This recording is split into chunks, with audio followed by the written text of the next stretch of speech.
Tuesday, March 14th, 1944. Dearest Kitty, it might be amusing for you to hear what we're going to eat today. The cleaning lady is working downstairs, so at the moment I'm seated at the Van Dan's oilcloth-covered table with a handkerchief sprinkled with fragrant pre-war perfume pressed to my nose and mouth. You probably don't have the faintest idea what I'm talking about, so let me begin at the beginning.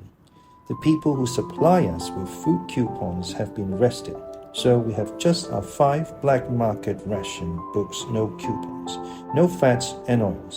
Since Meep and Mr. Clayman are sick again, Beb can't manage the shopping. The food is wretched, and so are we. As of tomorrow, we won't have a scrap of fat, butter or margarine. We can't eat fried potatoes for breakfast, so we're having hot cereal instead. And because Mrs. Van D thinks we're starving, we bought some half and half. Lunch today consists of mashed potatoes and pickled kale. This explains the precautionary measure with the handkerchief. You won't believe how much kale can stink when it's a few years old. The kitchen smells like a mixture of spoiled plums, rotten eggs and brine. Just the thought of having to eat that muck makes me want to throw up. Besides that, our potatoes have contracted such strange disease that 1 out of every 2 buckets of pomme de terre winds up in the garbage. We entertain ourselves by trying to figure out which disease they've got, and we've reached the conclusion that they suffer from cancer, smallpox, and measles. Honestly, being in hiding during the 4th year of the war is no picnic, if only the whole stinking mess were over. To tell you the truth, the food won't matter so much to me if life here were more pleasant in other ways. But that's just it. This tedious existence is starting to make us all disagreeable. Here are the opinions of the 5 grown-ups on the present situation. Mrs. Van Dan, I'd stopped wanting to be the queen of the kitchen long ago, but sitting around doing nothing was boring, so I went back to cooking. Still, I can't help complaining. It's impossible to cook without oil, and all those disgusting smells make me sick to my stomach. Besides, what do I get in return for my efforts? Ingratitude and rude remarks. I'm always the black sheep. I get blamed for everything. What's more, it's my opinion that the war is making very little progress. The Germans will win in the end. I'm terrified that we're going to starve, and when I'm in a bad mood, I snap at everyone who comes near. Mr. Van Dan, I just smoke and smoke and smoke. Then the food, the political situation, and Curly's moods don't seem so bad. Curly's a sweetheart. If I don't have anything to smoke, I get sick. Then I need to eat meat. Life becomes unbearable. Nothing's good enough, and there's bound to be a flaming row. My Curly's an idiot.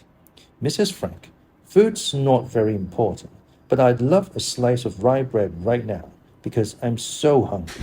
If I were Mrs. Van Dan, I'd have to put a stop to Mr. Van Dan's smoking long ago, but I desperately need a cigarette now, because my head's in such a whirl. The Van Dans are horrible people. The English may make a lot of mistakes, but the war is progressing. I should keep my mouth shut and be grateful I'm not in Poland. Mr. Frank, everything's fine. I don't need a thing. Stay calm. We've got plenty of time. Just give me my potatoes, and I'll be quiet. Better set aside some of my rations for Beb. The political situation is improving. I'm extremely optimistic. Mr. Dusso, I must complete the task I've set for myself. Everything must be finished on time. The political situation is looking good. It's impossible for us to get caught. Me. Yours, Anne. Thursday, March 16th, 1944. Dearest Kitty, phew, released from the gloom and doom for a few moments. All I've been hearing today is, if this and that happens, we're in trouble. And if so-and-so gets sick, we'll be left to fend for ourselves. And if, well, you know the rest. Or at any rate, I assume you're familiar enough with the residents of the annex to guess what they'd be talking about. The reason for all the ifs is that Mr. Kugler has been called up for a 6-day work detail. Bev is down with a bad cold and will probably have to stay home tomorrow. Meep hasn't gotten over her flu, and Mr. Clayman's stomach bled so much he lost consciousness. What a tale of woe. We think Mr. Kugler should go directly to a reliable doctor for a medical certificate of ill health, which he can present to the City Hall in Hilversum. The warehouse employees have been given a day off tomorrow, so Bab will be alone in the office.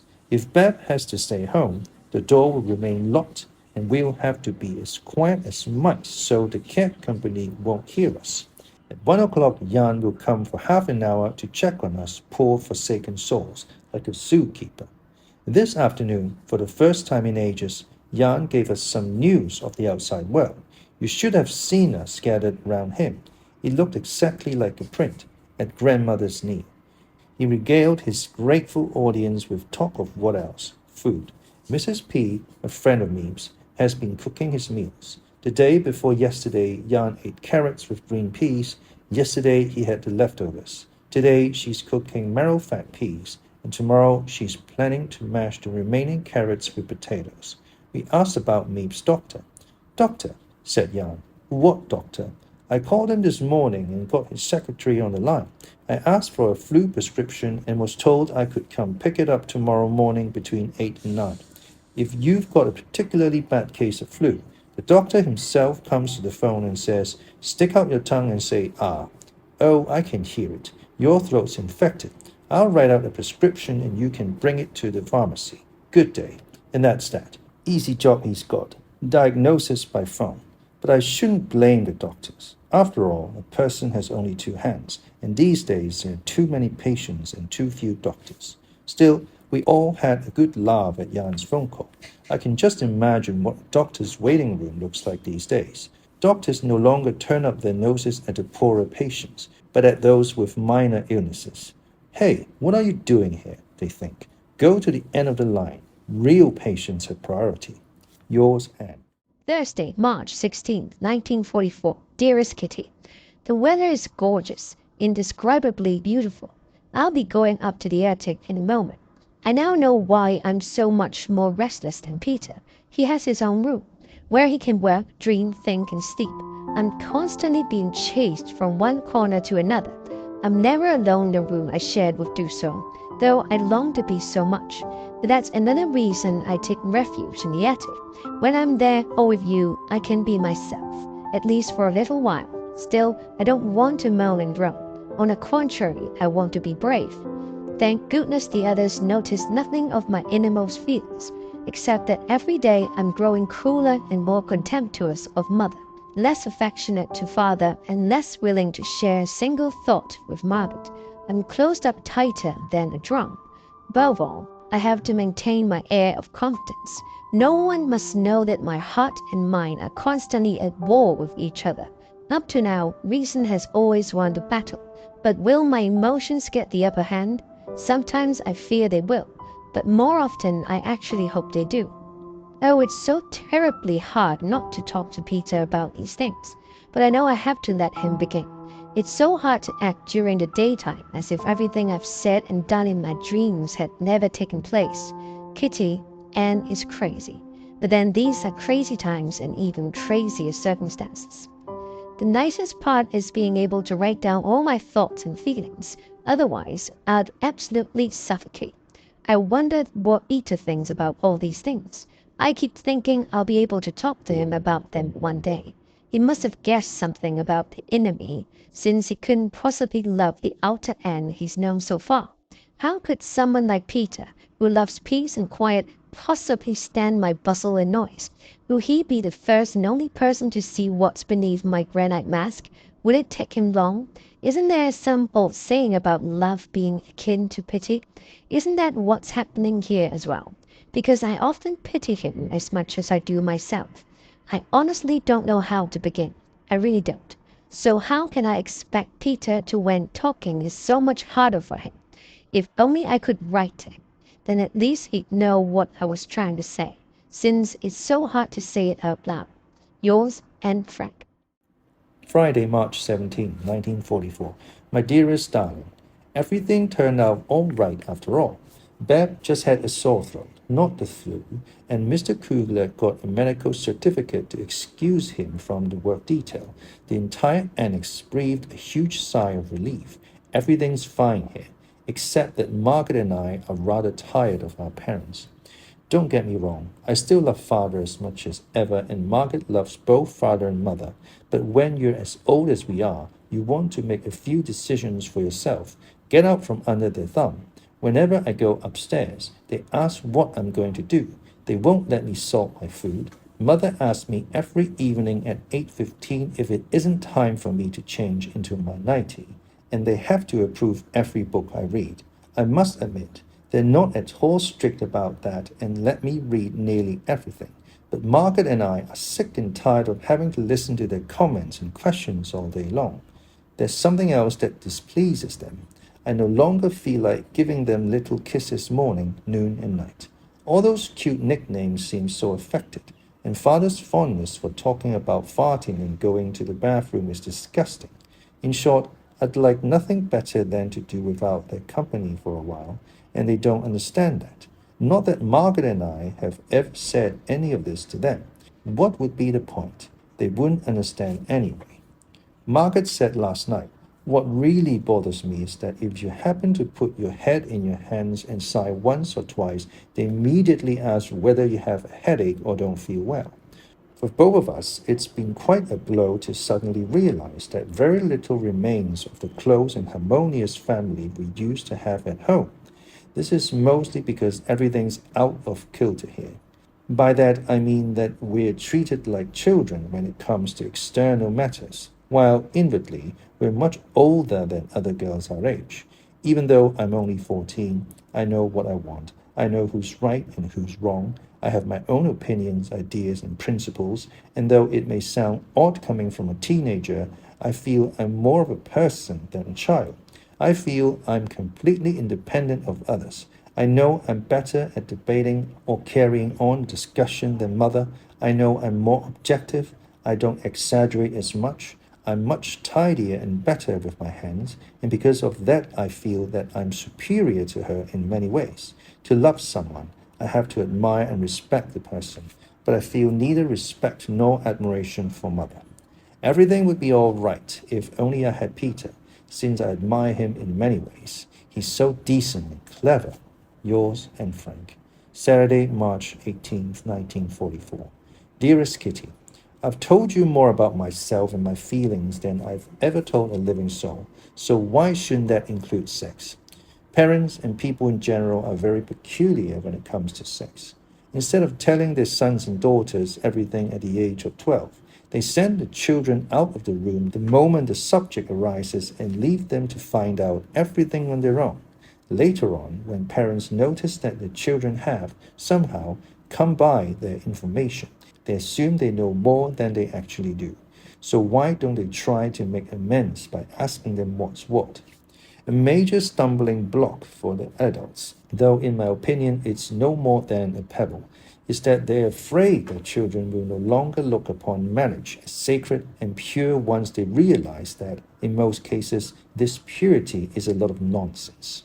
As far as I'm concerned, it's not wrong for a man to bring a little experience to marriage. After all, it has nothing to do with the marriage itself, does it?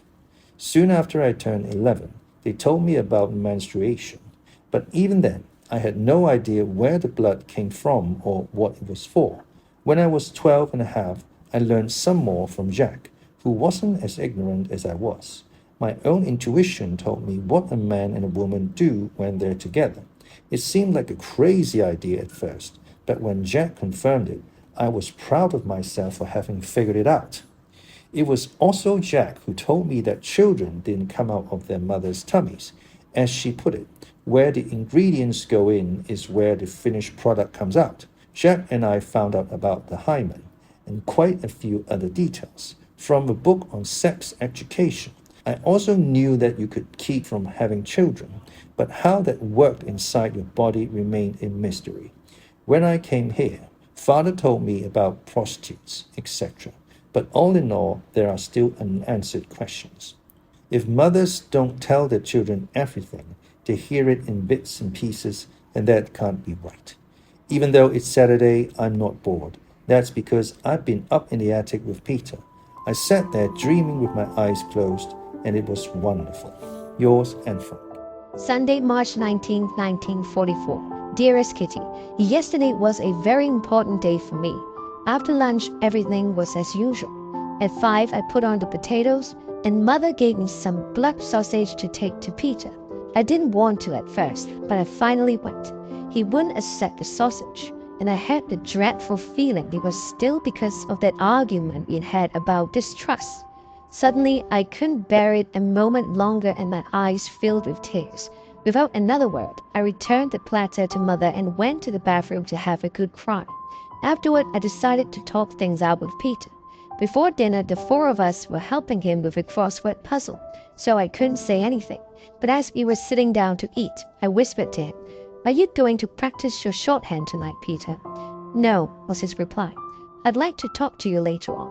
He agreed. After the dishes were done, I went to his room and asked if he refused the sausage because of our last quarrel. Luckily, that wasn't the reason. He just thought it was bad manners to seem so eager. It had been very hot downstairs and my face was as red as a lobster. So after taking down some water from Margaret, I went back up to get a little fresh air. For the sake of appearances, I first went and stood beside the Van Dan's window before going to Peter's room. He was standing on the left side of the open window, so I went over to the right side. It's much easier to talk next to an open window in semi-darkness than in broad daylight, and I think Peter felt the same way. We told each other so much, so very much, that I can't repeat at all. But it felt good. It was the most wonderful evening I've ever had in the annex. I'll give you a brief description of the various subjects we touched on. First, we talked about the quarrels and how I see them in a very different light these days, and then about how we've become alienated from our parents. I told Peter about Mother and Father and Margaret and myself. At one point he asked, "You always give each other a good-night kiss, don't you?" "One, dozens of them. You don't, do you?" "No, I've never really kissed anyone." "Not even on your birthday?" "Yeah, on my birthday I have." We talked about how neither of us really trusts our parents, and how his parents love each other a great deal and wish he'd confide in them, but that he doesn't want to. How I cry my heart out in bed and he goes up to the loft and swears. How Margaret and I have only recently gotten to know each other and yet still tell each other very little, since we're always together. We talked about every imaginable thing, about trust, feelings, and ourselves. Oh, Kitty, he was just as I thought he would be. Then we talked about the year 1942, and how different we were back then. We don't even recognize ourselves from that period. How we couldn't stand each other at first. He thought I was a noisy pest, and I'd quickly concluded that he was nothing special. I didn't understand why he didn't flirt with me, but now I'm glad. He also mentioned how he often used to retreat to his room. I said that my noise and exuberance and his silence were 2 sides of the same coin, and that I also like peace and quiet but don't have anything for myself alone, except my diary, and that everyone would rather see the back of me, starting with Mr. Dusso, and that I don't always want to sit with my parents. We discussed how glad he is that my parents have children and how glad I am that he's here. How I now understand his need to withdraw and his relationship to his parents, and how much I'd like to help him when they argue. "But you always help to me," he said. "How?" I asked, greatly surprised. "By being cheerful." That was the nicest thing he said all evening. He also told me that he didn't mind my coming to his room the way he used to. In fact, he liked it. I also told him that all of Father's and Mother's pet names were meaningless, that a kiss here and there didn't automatically lead to trust. We also talked about doing things your own way, the diary, loneliness, the difference between everyone's inner and outer selves, my mask, etc. It was wonderful. He must have come to love me as a friend, and for the time being, that's enough. I'm so grateful and happy, I can't find the words. I must apologize, Kitty, since my style is not up to my usual standard today. I've just written whatever came into my head. I have the feeling that Peter and I share a secret.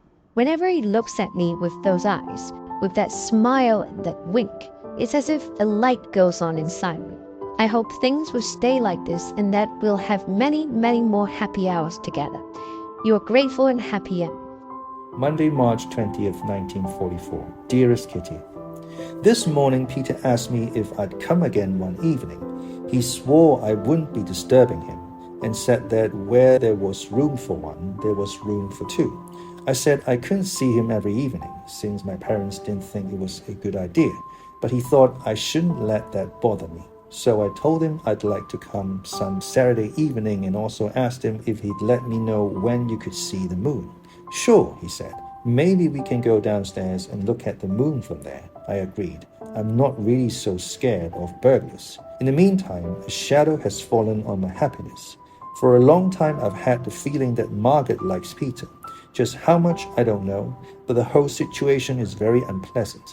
Now, every time I go see Peter, I'm hurting her, without meaning to. The funny thing is that she hardly lets it show. I know I'd be insanely jealous, but Margaret just says I shouldn't feel sorry for her. I think it's so awful that you've become the odd one out, I added.